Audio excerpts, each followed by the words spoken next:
right, we are live. Thank you, everyone, for joining us for our special webinar today. I'm sure a lot of you are working from home, so thanks for making some time for us in this new dynamic that we're in. The webinar today is titled Why You Need Cyber Intelligence and How to Get There. We're going to be really looking at the importance of threat intelligence to help you track and stop malicious activity. It's as critical as ever. And we'll be discussing the importance of threat intelligence in the Security Operations Center and how you can go about making it actionable and contextual for your needs. And with that, we have two great guests with us today, AJ Nash, who is Director of Cyber Intelligence Strategy at Anomali, and John Kitchen, who is Director of Sales Engineering for the Americas at Siemplify. Both of these gentlemen are going to talk to you for several minutes, and at the end of this 30-minute session, we're going to have some time for some Q&A. So we really encourage you to get those questions in, and hopefully we can have a fun conversation at the end with some of your queries. And of course, when this is over, we will send you an on-demand version of it so you could rewatch it or share it with your colleagues. That said, I'm going to pass the digital baton over to AJ. AJ, take it away. Yeah, thanks, Dan. Appreciate it. As you mentioned, I'm AJ Nash. I'm the Director of Cyber Intelligence Strategy for Anomali. Let's do a couple quick introductions of myself and John. We'll jump in this. So quick background on myself. I got about 18 years in the U.S. government space, half the time military, half the time contracting. Traditional intelligence background, counterterrorism, counterinsurgency, counter trafficking and cursing, chased war criminals for a while. About 5 years counting threats in cyberspace. I've been in the private sector about 5 years. My primary role now is either building intelligence programs or helping people build intelligence programs, and then a lot of public speaking and talking about it and writing and things like that. John, how about you? Hey, thank you for joining everybody. Again, John Kitchen here at Siemplify. Been in industry for a little over 20 years and done a lot of different things from sysadmin work to network work and evolving into security. More of a security evangelist these days, just trying to help people with their SOC operations and all the technologies that kind of encompass SOC and SOC operations. So again, thank you for joining us and looking forward to it. All right, thanks, John. Looking forward to it as well. Let's jump in here. We don't have a ton of time, so we want to get through a lot of stuff. So first, I'm going to set the stage a little bit. Generally, a lot of my time is spent talking with CISOs and leaders in industry, and these are the questions that come up all the time. You know, who's after us and why? How are we going to get ready for that? You know, are we under attack and have they been successful? And if so, how are we going to respond? And in closed door settings where people don't have a lot of audiences, most often the answer they say is, I don't know. And this is what spawned the need for cyber intelligence. Is we need to have more information. We need to get ahead of adversaries. We can't be reactive to everything. So that started the whole trend of building intel programs. But that led to this problem of how much is too much. You know, we've gone from I don't have much data to work with to having massive amounts of data and information and some intelligence and having a hard time making sense of it all. And that leads me into the discussion of data, information, and intelligence. So this is actually from U.S. military doctrine. This is Joint Pub 2-0. And it talks about the difference between data, information, and intelligence. And one of the challenges we have in industry is organizations that are very data focused, but are very intelligence oriented in their messaging. That specifically comes a lot from vendors who sell what they call threat intelligence, but oftentimes it's just data. So a simple way to look at this is data would be a large list of IPs or URLs. Getting to information, informed data is that same list with scoring perhaps associated with it. And that's where most organizations are selling what they call intelligence, but really it's still just informed data or information. And then the last piece being intelligence. That's the finished intelligence piece, where we understand, say that list of IPs or URLs, we can associate it with specific adversaries, tactics, techniques, procedures, when that architecture was hostile, when it was safe, you know, really a finished full picture. Also, we're able to tie in strategic intelligence so we can understand big picture. And that's really, really hard to get to. And that's, I think, where most organizations are struggling today. So the reason we need intelligence is this timeline we look at. The proactive and reactive. So in the government space or in the military, we used to talk about being ahead of the curve, being left of boom. You know, boom is this little bomb we have here. And, you know, that's your bomb or your terrorist attack in kinetic world. And if you're right of the boom, you're dealing with, you know, battle damage assessments and and body parts and blood and guts, it's a really bad time. So obviously you want to stay to the left. And in cyber, we have similar challenges.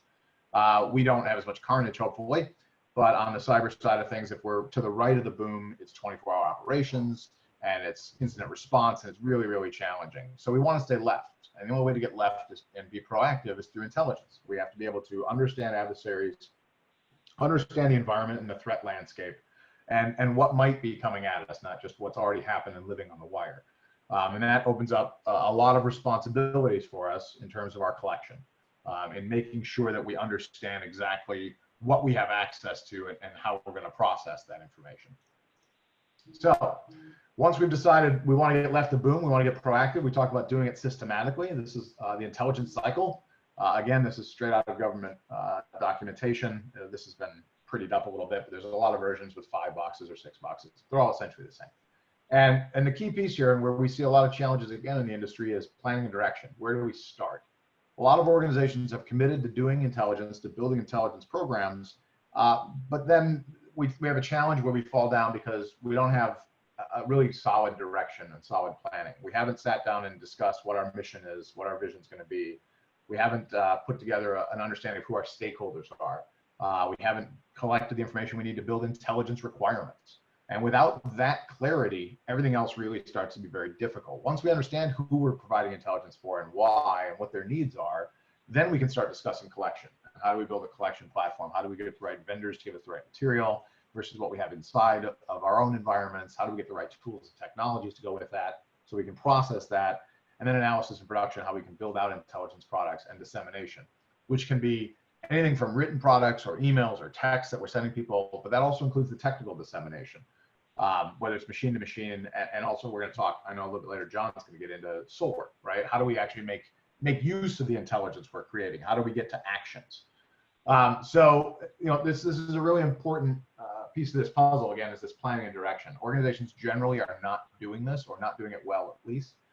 There's a lot of room for improvement here, and that's where a lot of organizations can reach out to experts. There's vendors in the field who prioritize training as their only mission and their only job. There's other vendors, myself included, we have it as part of our built-in package, obviously. But it's really important for organizations who don't have a background in intelligence to reach out for support and help here. If we don't build the proper pieces up front, everything else gets very difficult. And most organizations have made the mistake of hiring really, really strong, technical, proficient cybersecurity experts who don't have a wealth of background in intelligence. And this is simply a different job. It's just not the same. You can hire a surgeon to work on your car. I wouldn't recommend it. They may be a great surgeon. And I'm not saying they can't do amazing things, but they're not built for that kind of work. And it's the same situation here. Hiring incident responders to do intelligence. We need to focus on that front end. So the planning and direction leads everything. All right. So real quick about the company itself. Obviously, I do represent Anomali, so let's talk a little bit about how we fit into the equation. And this is our entire package, right? So a threat intelligence platform, I'm going to talk a little bit about that. I think that's a core piece when you're building an intel program. And for full transparency, before arriving at Anomali, like I said, I've built programs before. I've been a customer as well. And when building an intel program, I believe in starting with an intelligence platform. And the reason is because of that earlier slide I showed with the giant cloud of information coming at you. It's too much to be processed manually. If you want to have a really strong intelligence program, you're going to have a wide-ranging set of sources for collection. And you need to be able to make sense of that data, that information, and that intelligence very quickly. And with a solid platform, you can dedupe things that are coming in. You can get confidence ratings assigned through machine learning. It really raises your proficiency as an intelligence organization. Then we also have a product called Match. Match does a couple of really cool things tied to your SIM. First of all, it ties directly current intelligence to a SIM. So whereas right now we're dealing with tens of thousands of alerts coming in and trying to make sense of all of that, Match will tie those alerts back to vetted intelligence and help prioritize what we're doing. And then also on the retrospective search, when we do get compromised, because that's still going to happen, incident responders are really challenged when it comes to looking through and trying to do retrospective searches in the SIM. They're incredibly powerful machines, but they tend to fall down on 6-month retrospectives, for instance. We have a technology that solves that problem and can get us back to patient zero very, very quickly, within seconds to minutes. So that's a pretty cool tool. And then Lens is a natural language processing install for the browser. that brings intelligence really right to the desktop, allows us to very quickly, while we're reading all these open source pieces and struggling to make sense of what's out there, combines it directly back to what we already have in our intelligence platform and gives us instant context.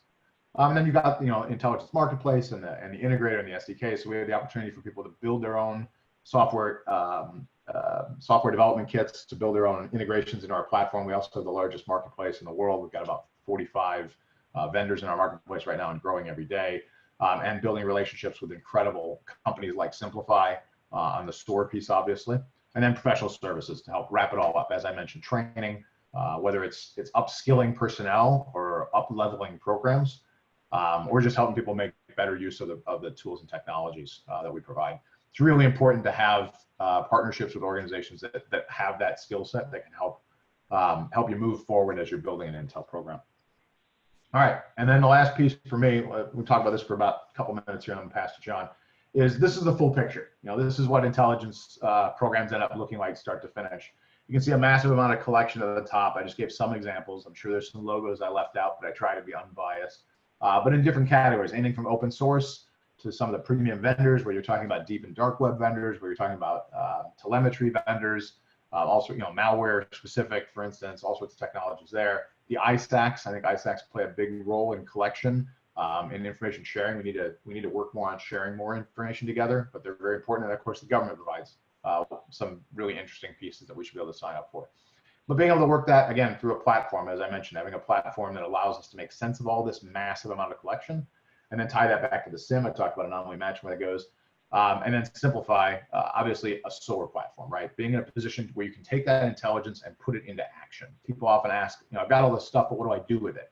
And the two outputs you see here are the output of your intelligence team, which is informing all sorts of organizations within a company, from the tactical and technical up through the operational and strategic levels, also working with organizations like physical security and insider threat. But then what happens in the now, that's Siemplify, right? That's the SOAR opportunity to get all this incredible intelligence that's been sorted and vetted and made sense of to where it needs to go to the technologies that keep us safe. So with that, I want to pass that over to John. So John, you can talk to us about Siemplify and how you guys make sense of all this intel and make it work for people. Excellent. Thank you, AJ. Really appreciate it.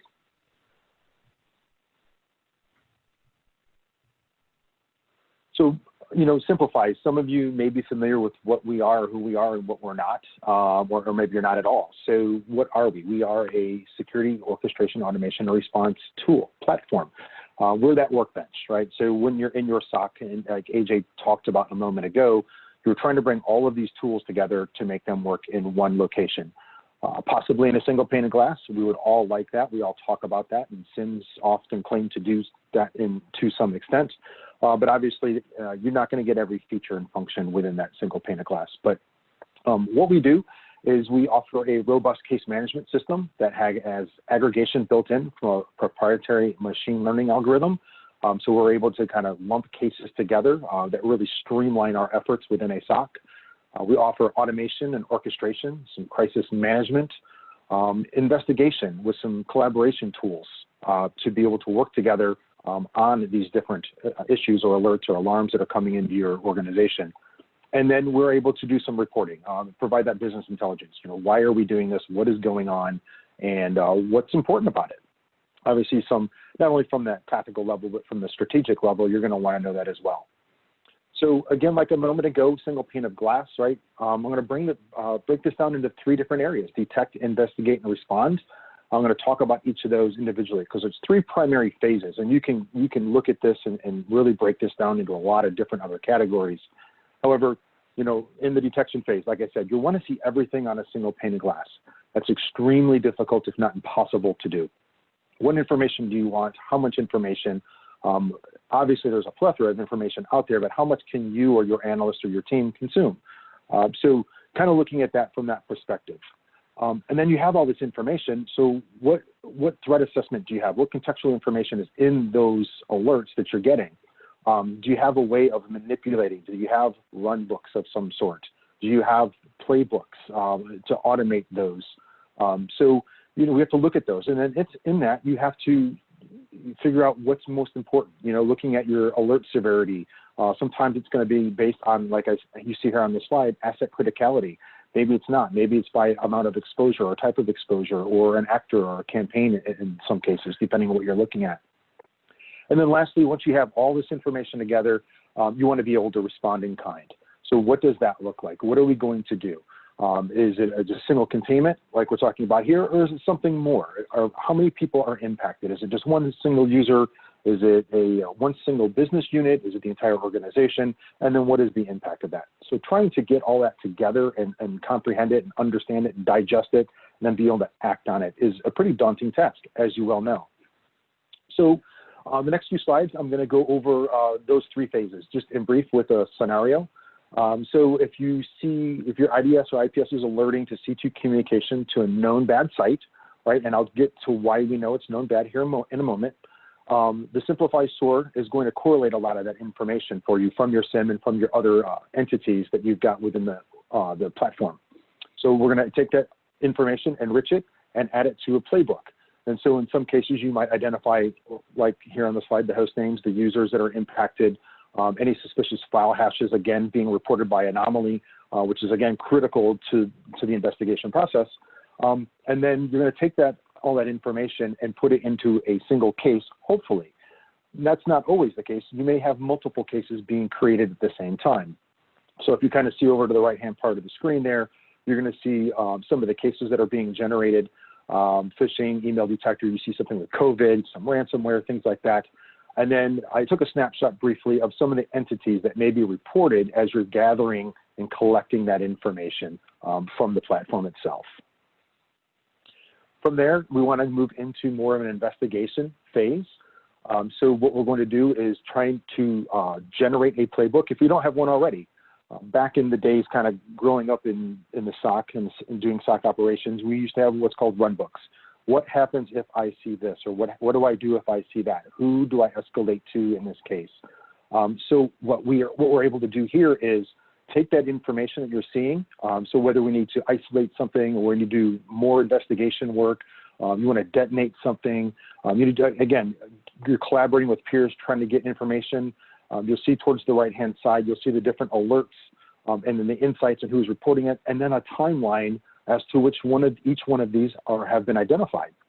All that is extremely important contextual information to help the investigation process.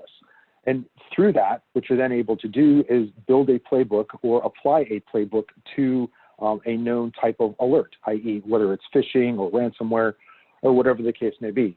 So then, again, once you do that, you can apply that to the rest of the cases. And then the goal, as I mentioned a few minutes ago, was trying to respond in kind, right? So what are we going to do? Are we going to block malicious information? Are we going to increase or decrease file reputation? Are we just going to open a ticket? Are we going to escalate? Are we going to disable a user? What are the goals here? What do we need to do to either contain or mitigate this alarm or this thing that's going on within our infrastructure? Off to the right, you're going to see some contextual information I was able to pull from Anomali on a specific alert that came in. So you can see a ton of information coming that we're able to use to help us make that informed decision. We're going to then take that information and apply it to a playbook. And what's great about the automation within playbooks is you've got all these different pieces or all these different technologies within your SOAR platform that you're able to leverage. And what's great is, especially in a 24/7 operations, you're able to, once you've categorized these alarms and built playbooks for them, it's going to recognize that, and that's part of the machine learning. And when it does that, it will automatically kick off a playbook based on the type of alarm that it sees, which is fantastic because although all these tools are super robust and they offer a lot of different capabilities and functionalities, it's going to take time to process that. Well, what the playbooks do is kick off those processes automatically. And by the time you come in and get in your desk in the morning, if something happened overnight, a lot of that legwork is already done for you. So again, kind of my case in point to the screenshots off to the right-hand side of your screen that you see now, a few different processes have already taken place. You'll see the Anomali get threat info towards the bottom there. And if you can see on your screen, you'll see the little Anomali A up there. You know, I'm already done that information. So I can go back to Anomali, or if, let's say, I did not have a SOAR, I can work in Anomali, of course, and I can go out and do all that investigation work. And they have an internal investigation tool, which is fantastic. But again, it's going to take me time to do that. And as we all know, time is money, right? So if we can automate a lot of those processes and get it done beforehand, it makes our job a whole lot easier. In addition, now any time that we see this type of case, and again, let's say this one is a phishing email, as an example, I'm going to run the same process every single time, regardless of who gets it, which analyst sees it, where the email or the phishing attempt took place, or how many people it impacted. So every time it's a repeatable, measurable process, I'm running on the same type of file or same type of alert that I see each time. Again, just streamlining our efforts within the SOC and the SOC operations. So now that we've executed our tasks, right? What are we going to do with it to remediate it, to contain it, and so on and so forth? You know, being able to apply that to your organization and how you're going to manage that is important. So there are multiple options out there to do that, right? You've got the diamond model, the sticks model, the kill chain model, and the attack threat model. So we integrate with all of these, right? We can work with your teams, your SOC teams, to help figure these things out and develop a strategy within your SOC to streamline your SOC operations. In some cases, you're going to notice that you're going to use more than one methodology here. In some cases, you know, and I've read this multiple times, you know, people ask, well, which better? Is it diamond? Is it kill chain? You know, what's going on? Which one should I use? Well, oftentimes you really want to use both, right? So, and this allows you to figure that out, right? So the diamond model, as an example, is going to help you develop the understanding on how to build or organize around how to execute against the kill chain methodology. You know, it's not going to necessarily solve the problem, but it's going to help you or give you a foundation on how to figure that part out. So again, being able to apply that and be able to pull or use this information to stay organized within your organization is absolutely critical. So I hope you've enjoyed the presentation so far. Again, this is John Kitchen from Siemplify. I want to thank you for your time. And AJ Nash, always a pleasure working with you, my friend. I look forward to the next time. And I think, Dan, are we going to open up to some Q&A now? Yeah, thanks, John. Thanks, AJ. A couple of questions did come in, so we got about 5 minutes. So let's try to hit those up. This was a bit of a broad one. How do I choose the right tools? I guess I'll add on that a bit because I was thinking about it. Obviously, Anomali can help you collect, analyze threat intelligence, as AJ told us about. Siemplify, John told us about how the SOAR platform can help you apply, automate intelligence to alerts and investigations. So both of those certainly, John and AJ, go a long way to help you build your threat intelligence program. But I guess we probably have audience members of all different sizes, verticals, threat landscapes, right? So how do you make sure you're choosing the right tools for your environment specifically? Is that something, does that make sense? Is that something you guys can answer? Yeah, I think I can jump in on that one. And then John, you can back me up on this. I know you've been around a long time. You've seen a lot, right? But yeah, I think it goes back to part of the earlier discussion about planning a direction, right? When you're building out your program, to make sure we get the right vendors and we get the right accesses and the right tools. First, we have to take time to understand who we're supporting and why. So I'm a big advocate for identifying our stakeholders within the company. Generally, it should go well beyond just the SOC. You know, most organizations build these programs and they help the blue team get better, or maybe the blue team and the red team, they don't go beyond that. But if we identify our stakeholders and our corporate needs and we build out some intelligence requirements off of that, puts us in a better position to select vendors who are going to help us the most. You know, for instance, really simple, you know, I'm in the financial space. I protect money. I'm going to be very interested in cybercrime, I would think. If I start digging in and finding out what my company cares about, there's some vendors who specifically focus on that. So I'd want to integrate with those vendors and bring in that data. You know, as far as technologies, you know, I want technologies that make my life easier and work. You know, a lot of threat platforms out there. I'm sure there's some SOARs as well, but I happen to have a real strong affinity for for ourselves at Anomali, obviously for Siemplify, because the products work. You know, and that's what you can figure out through POCs and certainly discussions with peers is what have other people successfully brought in, you know, what are people I trust, and what can I POC and find out for myself works really well. And between those two things, I think people are in a position to really start selecting the right vendors and the right tools and the right people with the right mindset to work with them and build. Like this is a journey, right? Nobody comes in and just buys one stuff, slaps it together, and has a program. So you want to work with people you trust that can work with you on the path. What do you think, John?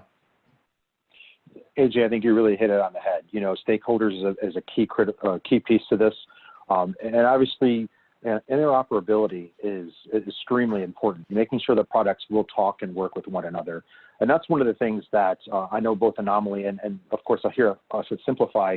One thing that we are very proud of is we are very vendor agnostic. You know, we're the number one solely owned SOAR out there in the world that is agnostic to any other product. So we're not owned by anybody, and that's great.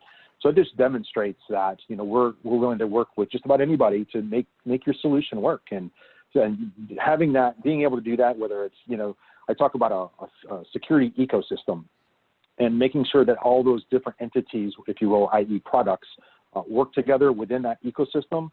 Otherwise, you're going to have a gap. And again, that's where you expose yourself, and that's not where you want to be. So again, getting that proven, having that experience or working with others, and having your senior leadership understand or have worked with other people who know of other products that have worked together well, that's going to go a long way.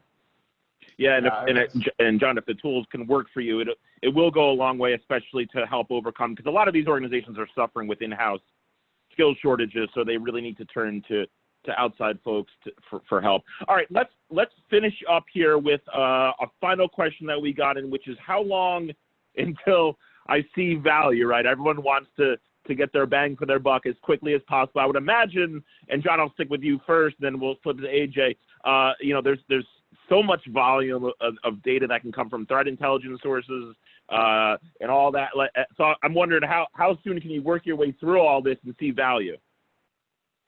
So that's a really great question, but it's an extremely difficult question to answer because no two organizations are identical. And I run into that a lot, and I have, and I'm sure AJ has over the years as well. Great question. When am I going to see that value? Well, some will see it immediately. If I'm able to automate some processes and knock off time that your analysts are spending or spinning their wheels on something, you'll see that instantaneously. More long term, right? So if I'm starting to build out the SOC or the operationability of the SOC, it's going to take time. You're not going to see that tomorrow necessarily. It may take you 30, 60, 90, 180 days, even a year in some cases. So it really just depends on what those goals are. So establishing requirements up front, what you're looking for, what is that desired outcome is paramount. You have to do that, and then you can work towards that goal. So again, you can have some very tactical goals and then some more strategic goals to realize that benefit. Yeah. AJ, your thoughts, 30 seconds? Absolutely. I think John makes a great point. There's certainly variance. I can say that one of the advantages of platforms like ours being SaaS is you really cut down your time to install, right?